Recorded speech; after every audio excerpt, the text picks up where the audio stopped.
welcome back to our morning talk show. And today we have a special guest, Vrishali ji. So let's talk to her, let's welcome her to our show and know more about her life journey, her generations and everything. And she's from Maharashtra, so we will come to know all the things about Maharashtra. So let's start our show.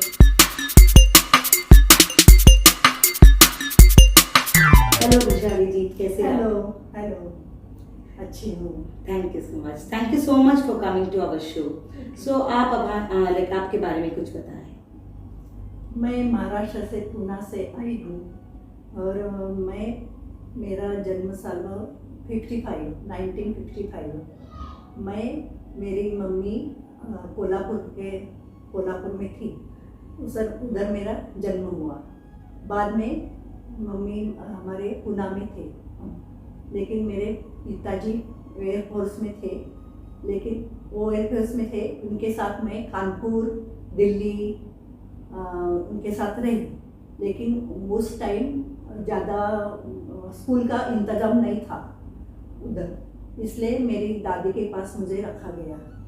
मैं 8 years की थी तब मैं दादी के साथ रहने के लिए आई पूना में. और मेरे पिताजी एयरफोर्स में थे, उनका ट्रांसफ़र होता था. 3 साल के बाद उनका ट्रांसफ़र होता. और मेरी मम्मी भी उनके साथ थी, मैं दादी के साथ रहती थी. मेरा अभरकर हाई स्कूल तक पढ़ाई हुई. उस टाइम 11 ये थे, 10 नहीं था, 11 था. 11 और बाद में 4 इयर्स कॉलेज. इसलिए मैं 11 पढ़ी हूँ. बाद में मैं BA तक मैंने पढ़ाई की. और पढ़ाई के बाद मैं खेलती थी. डॉज बॉल खेलती थी. और लेजिम, हमारे तक लेजिम, डॉज बॉल यानी कबड्डी ऐसे हमारे स्कूल में लेते थे. उसमें मैं हिस्सा लेती थी. और बाद में मैं 72 को मैंने 11वीं पास की. और हमारे टाइम 70 बाद में मैं फर्ग्यूसन कॉलेज में थी. 4 साल तक फर्ग्यूसन कॉलेज में थी. उस टाइम मैंने ड्रामा में मैंने पार्ट लिया. ड्रामा में मैं पार्ट करती थी. और मैंने BA पास कर लिया. और मेरे पिताजी तब उस टाइम दिल्ली में थे, इसलिए मैं दिल्ली चले गए. 6 महीने तक दिल्ली में थी. और बाद में मैं कश्मीर में भी थी, श्रीनगर में उनके साथ थी 6 महीने तक. बाद में हम दादी की यहाँ आई. और मेरी शादी 1980 में हुई. मेरे पिताजी एयरफोर्स में फ्लाइंग ऑफिसर थे. और उनका सिलेक्शन ये बॉर्डर पे था. 2-3 साल तक बॉर्डर में थे, लेह लद्दाख में. और 1962 चीन की वॉर में पिताजी थे मेरे. और बाद में 1971 में पाकिस्तान और इनका जो वॉर हुआ था उसमें भी उन्होंने हिस्सा लिया. उनका जो हिस्सा था उस टाइम हम जोधपुर में थे. और पहला ही बॉम्बिंग जोधपुर में हुआ. इस समय हमारे पिताजी बहुत कोशिश से उससे बच निकले. वहाँ पहला ही उनको बॉम्ब गिर गया उधर. हाँ, जोधपुर में. पाकिस्तान का जो था पहला वो जो अटैक हुआ, वो जोधपुर में ही हुआ. इस समय पिताजी मेरे बाल बच गए उस टाइम. और बाद में उनका रिटायरमेंट हुई. लास्ट पोस्टिंग हमारी नासिक में थी, महाराष्ट्र में. और हम महाराष्ट्र में 2 टाइम हमको ट्रांसफ़र मिला. एक लोगांव में, पूना के सामने लोगांव, दूसरा ओझर, ये नासिक के यहाँ ओझर है. उनका लास्ट ट्रांसफ़र थे. और 84 में वो रिटायर हो गए. लेकिन उन्होंने बाद में MBA किया पिताजी ने. 55 इयर्स ओल्ड MBA किया. और उसने 3 मंथ का MBA का कोर्स था उन्होंने किया. और हिंदुस्तान है ना क्या पेट्रोलियम, उसमें मैनेजर लग गए. मैनेजर में लग गए। और वो ऐसे उनको वो घूमना पड़ता था, सबको सप्लाई करना, सब ये मार्केटिंग कर रहे थे, मार्केटिंग, सेल्स और मार्केटिंग, पेट्रोलिंग हिंदुस्तान हम्म। गवर्नमेंट। और इसमें उन्होंने 2 साल किया उन्होंने। बाद में उनको हार्ट अटैक आया और 57 को वो गुजर गए। बट लाइक आपके पिताजी ने बहुत ज्यादा लाइक मोटिवेशनल है, लाइक सभी को लाइक इंस्पिरेशन मिलेगी जरूर, बिकॉज आर्मी में थे, देश सेवा किए, उसके बाद पढ़ाई नहीं छोड़ी, बाद में भी रिटायरमेंट के बाद पढ़ाई कर लिया, उसके बाद जॉब करते थे। मीन्स वो सेल्फ इंडिपेंडेंट पर्सन थे। उनको मेडल मिल गया, मेडल मिल गया, हाँ, 2-3 मिल गए और वो गुजर गए। उसके बाद उनको दिल्ली में भी मेडल मिल गया। हाँ। वो 17 मई को गुजर गए 84 को, और उनको मेडल मिला 85 में। हाँ। अच्छी ये करने, वर्क करने के लिए। ओके, हाँ। मीन्स लाइक ओवरऑल वर्क करने के लिए। ओके, आर्मी में, लेकिन वो नहीं, उस टाइम नहीं थे। हाँ, वो 15 अगस्त बट लाइक वो होते तो और भी खुश हो जाते, बट 85। हाँ, बट उनके काम देख के लाइक सारे लोगों को ये जरूर लाइक महसूस होगी, लाइक हम लाइक कुछ भी नहीं है तो ऐसे नहीं, हम नहीं घर में नहीं बैठ सकते, कुछ काम करनी है। हाँ। मीन्स बैठना नहीं है, खाली बैठना उनको अच्छा नहीं लगता था। हाँ। उनका रोज का वो क्या, जिम में नहीं जाते थे, वैसे घूमने के लिए हाँ। 4:30 बजे उठते थे, वॉकिंग पे निकलते थे और सारा दिन कुछ ना कुछ करते थे। हाँ, ऐसे अकेले बैठना नहीं है, मीन्स टाइम को वेस्ट नहीं करनी है, waste नहीं सो टाइम को कुछ हिस्सों में बांट कर सभी अच्छे काम करना। अच्छे काम बहुत करना। अच्छी। आपके हस्बैंड के बारे में कुछ बताएं। हाँ, हमारे हस्बैंड थे बीकॉम हो गए और हमारे 80 में शादी हुई। वो पहले ये वेंकटेश हचेरी में थे, 2 साल तक उनके वेंकटेश हचेरी में थे। बाद में उनको किर्लोस्कर ब्रदर्स में वो मार्केटिंग में उनको जॉब मिला। हाँ। और वो मार्केटिंग करते थे, उनको सारे इंडिया में घूमते थे वो मार्केटिंग लिए, हैदराबाद, बेंगलोर, मद्रास और महाराष्ट्र, नाशिक, धुळे, मनमाड, मालेगांव, नंदुरबार लास्ट तक जाते थे। गुजरात में भी वो मार्केटिंग में जाते हैं। ये किर्लोस्कर ब्रदर्स के मिलते हैं वो उनके लिए, ये खेती के जो औजार खेती में जो यूज करते हैं, हाँ, use करते हैं। स्प्रिंकल उसमें थे। उनको मार्केटिंग करना था, इसलिए वो जाते थे किर्लोस्कर। आई थिंक इसके हिसाब से आप भी, हस्बैंड भी और आपके पिताजी सारे इंडिया घूमे हैं, इंडिया सारे शहर। हाँ, शहर घूमे। हमारे पुणे के नजदीक बॉम्बे है। बॉम्बे तो हम जाते थे मार्केटिंग में, उनको जाता। और उनको गवर्नमेंट का 4 साल का उनको क्या बोलते हैं, गवर्नमेंट निकलते नहीं है जॉब, ऐसे फार्मर लोगों के लिए। उनके 4 साल का उनका किर्लोस्कर ब्रदर्स ने उनको मिला था। और वो खाली घूमते रहे। ऑल महाराष्ट्र, नाशिक, धुळे, मीन्स पूरी महाराष्ट्र स्टेट में आपके लाइक किर्लोस्कर ब्रदर्स के इक्विपमेंट्स सारे में सेल्स और मार्केटिंग करते थे। हाँ। और उनका जो गवर्नमेंट में थे तो उनको भी अच्छा वर्क के लिए उनको भी मेडल मिला। Okay, means like best employee, ऐसे डीलर जो होते हैं हाँ। महाराष्ट्र में, डीलर जो उनकी जो अर्थात है वो डीलर में। और कॉन्फ्रेंस भी उनकी चलती थी, किर्लोस्कर ब्रदर्स की कॉन्फ्रेंस थी। कॉन्फ्रेंस के लिए कुआलालंपुर और सिंगापुर वहाँ गए थे, पटाया गए थे। 3 पटाया के लिए कॉन्फ्रेंस में गए थे। उधर भी उनको अच्छा ज्ञान मिला, कैसे मार्केटिंग करना है उनको उधर। मीन्स लाइक क्या सिखाते थे कैसे करनी है ऐसे दूसरों को? जो था सिखाते थे। और जो एक उनके पहले बॉस थे, उनके हाथ में थे, अच्छी तरह उन्होंने काम किया। सासू माँ थी, वो टीचर थी। और वो टीचर थी, इसलिए मैं घर में ही रही। मैंने कुछ जॉब के लिए कुछ ट्राई नहीं किया बाहर। मैं खाली बच्चों को देखती रही क्योंकि वो भी सर्विस करती थी। हाँ। इसलिए मेरे दोनों बच्चे, स्नेहा मेरी सबसे बड़ी बेटी है, बेटा है जो रोहन, उनको मैंने अभिनव स्कूल स्टॉप पूना में उनको सिखाया। इंग्लिश मीडियम स्कूल था। और मेरी जो स्नेहा थी वो टॉप की थी। हाँ। वो खेलकूद में एथलेटिक्स खेलती थी। और रोहन जो है वो बास्केटबॉल, वॉलीबॉल और क्रिकेट में वो स्कूल से खेलता था। मीन सारे family I think sports personality है।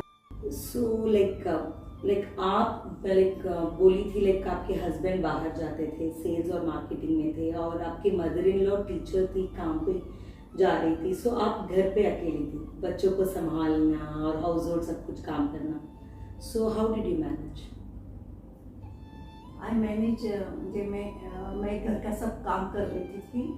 और मैं बच्चों को उधर उस टाइम ये नहीं था, मोबाइल बिगल कुछ नहीं था उस टाइम। तो बच्चों को ये बाहर खेलते थे, उनके साथ में जो पड़ोसी के जो बच्चे थे उनके साथ खेला करते थे। वो क्रिकेट आदि में सब खेला। उस टाइम मोबाइल का नहीं था और इसलिए उनको मोबाइल हाथ में लेना बाद में उनको लिया। बाहर ही खेलते थे ज्यादा, ऐसे ग्राउंड में। उनको ग्राउंड लगाया था, ग्राउंड में जाते थे, उधर प्रैक्टिस करते थे खेलों के लिए, क्रिकेट की, वॉलीबॉल। तो आपके उनके बचपन में आप सारी डिफिकल्टी सब कुछ लिया, बट बच्चे सारे एस्टैब्लिश हुए, मींस अच्छी खासी, दैट्स अ गुड थिंग। सो आप पुणे से हो, महाराष्ट्र। सो वहाँ पर ट्रेडिशंस कल्चर बहुत मानते हैं ना भगवान के लिए। सो वो ट्रेडिशन के बारे में कुछ सुना है? ट्रेडिशन में हम श्रावण में ज्यादा मानते हैं। हम लोग श्रावण का ज्यादा करते हैं। श्रावण में हमारा सब कुछ उधर होता है, यानी नाग पंचमी में हम नाग पंचमी में रंगोली करते थे, मेहंदी लगाते थे, नाग की पूजा करना वो था। बाद में कृष्ण जन्म, कृष्णाष्टमी, उसमें कृष्ण की यहाँ जाता है, यहाँ दही हंडी बोलते हैं, दही हंडी बनाते थे। दही हंडी और बच्चों को मैं देखने के लिए जाती कि दही कैसे फोड़ा जाता है दही हंडी में। और बाद में हम दही हंडी के बाद हम गणपति पूजन, गणपति फेस्टिवल तो बहुत बढ़िया मनाते हैं वहाँ पर। सब महाराष्ट्र में सब गणपति का ज्यादा फेस्टिवल होता है, बड़ा होता है फेस्टिवल। गणपति की 10 दिन की जो पूजा होती है वो हमारे घर में होती है। और जो हमारे जो समाज में भी ऐसे प्रत्येक गली गली में बिठाते हैं गणपति बिठाते हैं। उनका कुछ प्रोग्राम, विविध प्रकार के प्रोग्राम वो बनाते हैं। 10वें दिन में उनका विसर्जन होता है। तो बहुत बड़ी ये क्या कहते हैं, ऐसे बड़ा मेला लगता है। मेला होता है। 10 दिन का मेला होता है। सब लोग आते हैं गणपति विसर्जन देखने के लिए। मेला होता है और गणपति का ये क्या गणपति ले जाकर हाँ, आई थिंक बहुत बड़ी बड़ी गणपति भी मिलती है ना, साइज के मूर्तियाँ बहुत बड़ी होती है। जो मंडल की होती है वो बहुत बड़ी होती है। और जब घर का जो होता है गणपति वो छोटा वाला, थोड़ा सा साइजेबल होता है।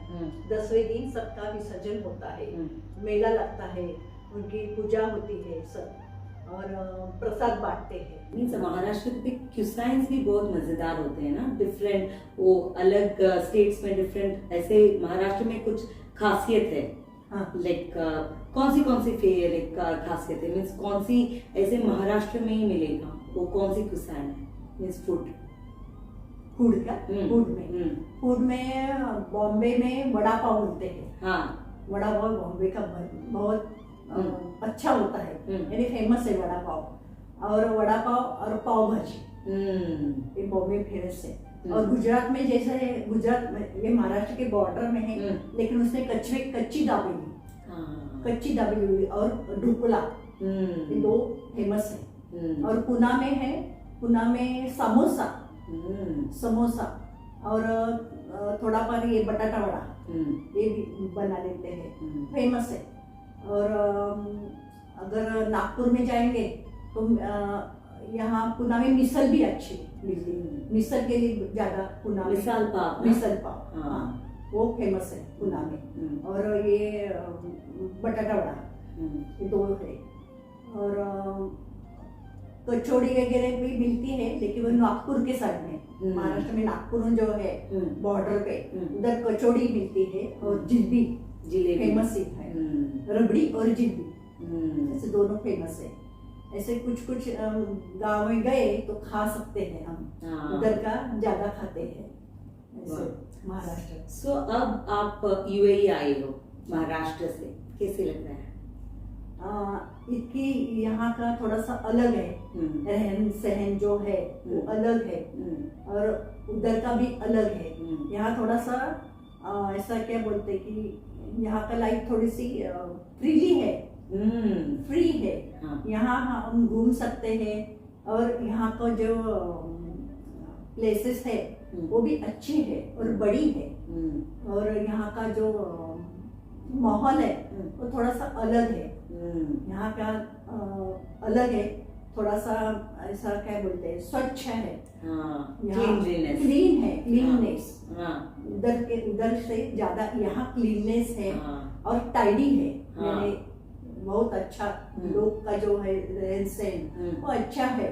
और ये लोग मनाते हैं सब, बाहर आने के बाद भी वो छोड़ते नहीं है, सब कुछ छोड़ते नहीं, हाँ मनाते हैं सब, यहाँ आके जब मनाते हैं। और उनका चाल भी अच्छी है, मुझे आपको अच्छी लगी? अच्छा लगा मुझे। यहाँ पर कौन कौन सी प्लेस गए थे आप?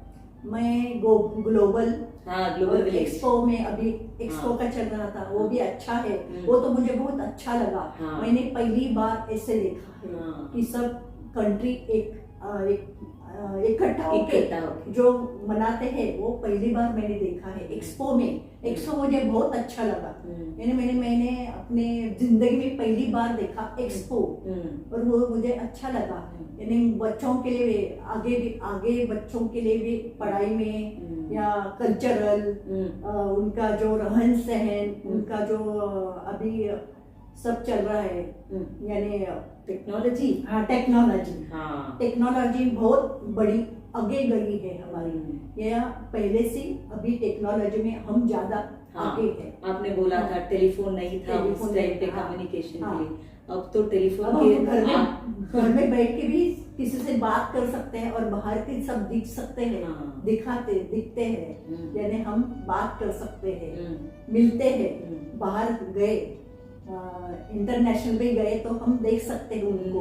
ये टेक्नोलॉजी बहुत आगे है, आगे गई है, ऐसे पहले नहीं था। इसलिए मुझे लगता है कि जो एक्सपो में है, जो मैंने जो देखा अभी एक्सपो में सब कंट्रीज का, बहुत हम आगे गए हैं, हम बहुत आगे गए हैं। यानी सब एटमॉस्फेयर का भी जो है वो भी बहुत अच्छा, उसका भी बहुत ज्ञान अच्छा हो गया। आपने पूरी एक्सपो कवर कर रही हो? हाँ, पूरी हमने तो 100 तक तो अच्छा किया। 100 कंट्रीज घूमे? हाँ, बहुत बढ़िया आंटी, बहुत बढ़िया। और कहाँ गए? एक्सपो, ग्लोबल विलेज और ये बॉलीवुड पार्क गए? ओके, हाँ बॉलीवुड गए। और ये क्या बोलते, फ्रेम, फ्रेम, दुबई फ्रेम गए थे।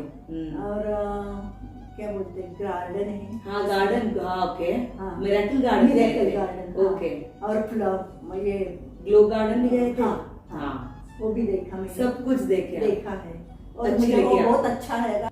आपको अच्छी लगी? बिल्कुल अच्छी लगी। गार्डन गए थे हम, यानी कॉर्निश, वहाँ भी घूमे। यहाँ पर कॉर्निश घूमे, सब कुछ अच्छी लगी। ये मस्जिद देखी, यहाँ की यूजुअली हमें इंडिया में वो अपॉर्चुनिटी नहीं मिलेगा, लाइक मस्जिद कैसी है, बिकॉज वो भी एक ब्यूटीफुल स्ट्रक्चर है, बट देखने को नहीं मिलेगा। यहाँ पर वो भी अच्छी खासी दिखाते हैं। अच्छी लगी आपको? यहाँ के जो लोग हैं वो खातिरदारी, दूसरों की खातिरदारी भी अच्छी तरह करते हैं। यानी ऐसा लगा कि हमें ऐसा अलग नहीं लगा, अच्छी खातिरदारी करते हैं, अच्छा हमारे यहाँ बताते हैं। और कोई हमको चाहिए कि हम पूछ सकते हैं उनको कि यह क्या है, तो वो अच्छी तरह सुनाते भी है, हमको बताते हैं कि क्या है इसमें, क्या है, ऐसा ऐसा फर्क नहीं हाँ, पड़े। फर्क नहीं। मुझे तो अच्छा लगा यहाँ आके, यहाँ का कल्चर अच्छा है, हाँ, आपको सब कुछ अच्छा लगा? अच्छा लगा मुझे।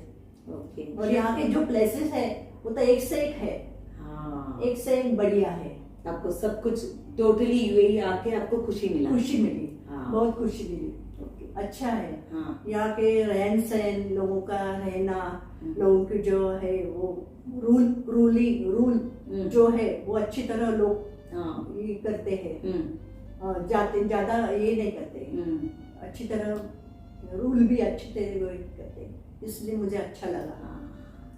Thank you so much Vaishali ji, आप आए, आप लाइक हमारी टॉक शो पे, आपकी जनरेशन की बातें, आपकी महाराष्ट्र की कल्चर और आपकी खुद की लाइफस्टाइल सब कुछ हमसे शेयर किया।